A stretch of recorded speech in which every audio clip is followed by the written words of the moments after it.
အားလုံးမလားဗျာကျွန်တော်ဒီဗီဒီယိုမှာတော့ enemy fan တွေအတွက် PS Vector မှာထွက်ထားတဲ့ Attack on Titan ဆိုတဲ့ enemy game လေးကိုကျွန်တော်တို့ရဲ့ Android phone တွေပေါ်မှာ file ထည့်ပြီးတော့ offline ကစားတဲ့နေကိုမျှဝေပေးသွားမှာဖြစ်ပါတယ်ဒီ game လေးကနောက်မှထွက်တဲ့ enemy game တွေထဲမှာရှာရှာပါပါနဲ့ဖုန်းပေါ်မှာဆော်လို့ရတဲ့ game လေးဆိုရင်လည်းမမှားပါဘူးကျွန်တော်ခုလို့ပြမယ် file ထည့်နည်းလေးသိထားမယ်ဆိုရင်တော့2016ကထွက်ထားတဲ့ Attack on Titan 1နဲ့2018မှာထွက်ထားတဲ့ Attack on Titan 2နှစ် game စလုံးကိုပါတစ်ခါတည်းဆော်လို့ရမှာဖြစ်ပါတယ်ဒီ game ဆော့ဖို့အတွက်ဆိုရင်တော့ brother တို့ရဲ့ဖုန်းကအနည်းဆုံး RAM Snapdragon 880အထက်ရှိတဲ့ဖုန်းဖြစ်ရပါမယ်အဲ့ဒီနေမယ်ဆိုရင်တော့ကျွန်တော်ဆော့ရတာလုံးဝအဆင်ပြေမှာမဟုတ်ပါဘူးပြီးတော့ကျွန်တော်တို့ Snapdragon CPU မဟုတ်တဲ့တခြား CPU ဖုန်းတွေဆိုရင်တော့ဆော့လို့ရမှာမဟုတ်ပါဘူးဘာလို့လဲဆိုတော့သူတို့က driver file ထည့်လို့မရလို့ပေါ့နော်အဓိကလိုအပ်တဲ့ game file ရဲ့ emulator ရဲ့ driver ရဲ့ firmware file ရဲ့ကိုကျွန်တော်ရဲ့ Telegram channel မှာစုပြီးတော့တင်ပေးထားပါတယ်အဲ့ဒါတော့ download ပြီးသွားပြီဆိုရင်တော့ကျွန်တော် file ထည့်ပြီးဆော့တဲ့နေကိုတစ်ဆင့်ချင်းကြည့်လိုက်အောင်ပါပထမဆုံးပေါ့နော်ကျွန်တော်တို့ဒီ Vita 3K ဆိုတဲ့ Ammeter ကိုအရင်ဆုံး install တင်ထားမယ်ပြီးတော့ကျွန်တော်စာကြည့်ပါလေးကိုတောင်းမယ်ပေါ့နော်စာကြည့်ပါလေးကိုတောင်းပြီးတော့ကျွန်တော်တို့ဒီမှာ PS Vector ဆိုတဲ့ folder လေးရှိတယ်ပေါ့နော်ကိုယ့်အကိုစောက်ထားမှာပေါ့နော်မရှိသေးရင်တော့ကျွန်တော်အဲ့ထဲကိုဝင်ပြီးတော့ Telegram မှာတင်ထားတဲ့ဒီ game file ရဲ့ firmware file နှစ်ခုရဲ့ driver file ရဲ့ကိုကျွန်တော်တို့ download ဆွဲထားမယ်ပေါ့နော်အဲ့ဒါတွေအကုန်လုံးပြီးသွားပြီဆိုရင်တော့ကျွန်တော်တို့ဒီ Vita 3K ဆိုတဲ့ Ammeter လေးကိုကျွန်တော်တို့ဝယ်လိုက်မယ်ပေါ့နော်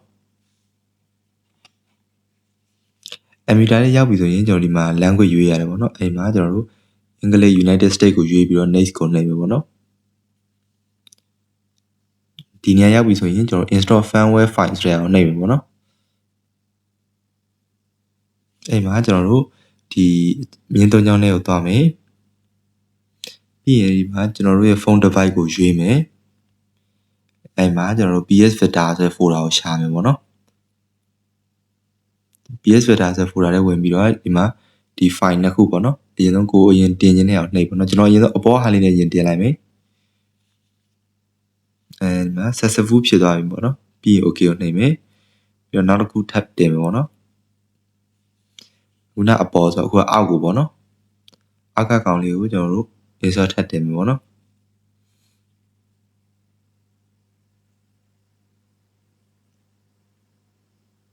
โอเคကျွန်တော်နှစ်ခုစလုံး successful ဖြစ်သွားပြီပေါ့နော်အဲ့ဒါပြီးသွားပြီဆိုရင်တော့ကျွန်တော် next ကိုနှိပ်မယ်ဒီမှာလည်း next ကိုပဲနှိပ်မယ်ဒီနေရာမှာ okay ကိုနှိပ်မယ်ဒီနေရာရောက်ပြီဆိုရင်အောက်ကိုလည်းလေးဆွဲပြီးတော့show next time အမှန်ကြီးဖြုတ်ပြီးတော့ close ကိုနှိပ်မယ်ပေါ့နော်ပြီးတော့ create user ကိုနှိပ်မယ် confirm ကိုနှိပ်မယ်ဒီမှာ okay ကိုနှိပ်မယ် okay ကိုနောက်တစ်ချက် automatic user login ကိုကျွန်တော်တို့အမှန်ကြီးချစ်ပြီးတော့ဒီအောင်လေးကိုနှိပ်လိုက်မယ်ပေါ့နော်ဒါဆိုရင်တော့အထက်ကိုရောက်လာပြီဆိုရင်တော့ကျွန်တော်တို့ game file ကို install လုပ်ရမယ်ပေါ့နော် game file ကို install လုပ်ဖို့အတွက်ဒီဘက်တောင်က file ဆိုတဲ့ထည့်ကိုသွားမယ်ပေါ့နော်ပြီးတော့ကျွန်တော်တို့ကz file နဲ့ install လုပ်မှာဖြစ်တဲ့အတွက်ဒီ install zvk ဆိုတဲ့ဟာကိုကျွေးမယ်ပေါ့နော်ပြီးတော့ select file ကိုနှိပ်မယ်အဲ့မှာကျွန်တော်ခုန game file ကိုရွေးမယ်ပေါ့နော်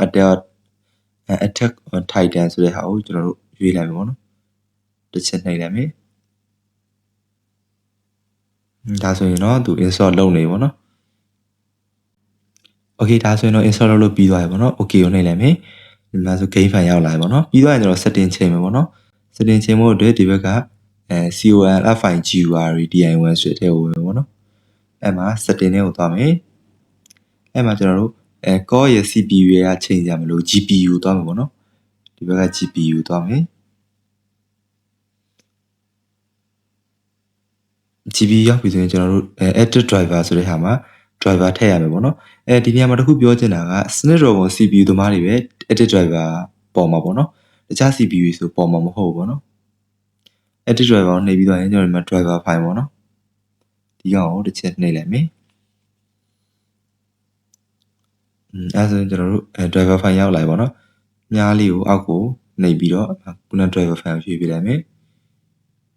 setting ကဒီတိုင်းပဲထားပါတော့resolution ကတော့ကိုဖုန်းမြင့်မြင့်လို့တင်လို့ရတယ်ဒါကတော့ကျွန်တော် 8Gen 3ရဲ့ setting ပေါ့နော်ပြီး FPS hack ကိုကျွန်တော်ဖွင့်မယ် enable travel mode ကိုဖွင့်မယ်ဒီ driver buffer ဆိုတဲ့ဟာကိုကျွန်တော်တို့ native buffer ပြောင်းပေးမယ်ပေါ့နော်ပြီးသွားပြီဆိုရင်တော့ကျွန်တော်တို့ဒီ GPU ပြီးပြီပေါ့နော်ပြီးတော့ system ကိုသွားမယ်ပေါ့နော် system လည်းပြင်ကြမလို့ပြီးတော့ emulator ကိုသွားမယ် performance overlay ကိုရွေးမယ် Maximian ကိုကျွန်တော်တို့ median ထားမယ်ပေါ့နော်ပြီးတော့ GUI ကိုသွားမယ်ပေါ့နော်ဒါကတော့ file နဲ့ပေါ့နော် GUI မှာကျွန်တော်တို့strip the display area ဆိုတဲ့ကိုရွေးမယ်ပြီးတော့ကျွန်တော်တို့ save ကိုနှိပ်လိုက်မယ်ပေါ့နော်ဒါ save ကိုနှိပ်မယ် close ကိုနှိပ်မယ်ပေါ့နော် okay ဒါဆိုရင်တော့ကျွန်တော်တို့gain ရပါတယ်ပေါ့နော်ပြီးတော့ control ကိုသွားမယ်ပေါ့နော်overlay ဆိုတဲ့ကိုနှိပ်မယ်modify gamepad overlay ဆိုတဲ့ကိုနှိပ်လိုက်လို့ရှိရင်ကိုယ့်ရဲ့ overlay ကဘယ်နားထားခြင်းလဲပေါ့နော်show font back.screen ဆိုတဲ့ဟာလေးလည်းပေါ်ထားမှာပေါ့နော် okay အဲ့ဒါအကုန်ပြီးသွားပြီဆိုရင်တော့ကျွန်တော်ဒီ overlay ကိုလည်းတိမ့်လိုက်မယ်ပေါ့နော်ပြီးရင်ကျွန်တော် gain နဲ့ဝင်လိုက်မယ်ပေါ့နော်ဒီနေရာမှာတခုပြောချင်တာကကျွန်တော် driver file မထည့်ထားဘူးဆိုရင်တော့ gain ရပြန်ထွက်သွားမှာပေါ့နော် okay ဒီနည်းလေးတိုင်းပဲကျွန်တော်တို့1ရော2ရောဆော့လို့ရမှာပဲဖြစ်ပါတယ်အားလုံးပဲနားလည်ကြမယ်လို့မျှော်လင့်ပါတယ်နားမလည်တာပဲဖြစ်ဖြစ်မရှင်းတာပဲဖြစ်ရှိခဲ့ရင်ကျွန်တော်ရဲ့ Telegram channel မှာလာရောက်မေးမြန်းလို့ရပါတယ်ဗီဒီယိုလေးကိုဆုံးဖြတ်ကြည့်ပေးတဲ့အတွက်ကျေးဇူးတင်ပါတယ်ကျွန်တော်နောက်ဗီဒီယိုလေးမှာပြန်လည်ဆုံတွေ့ကြတာပေါ့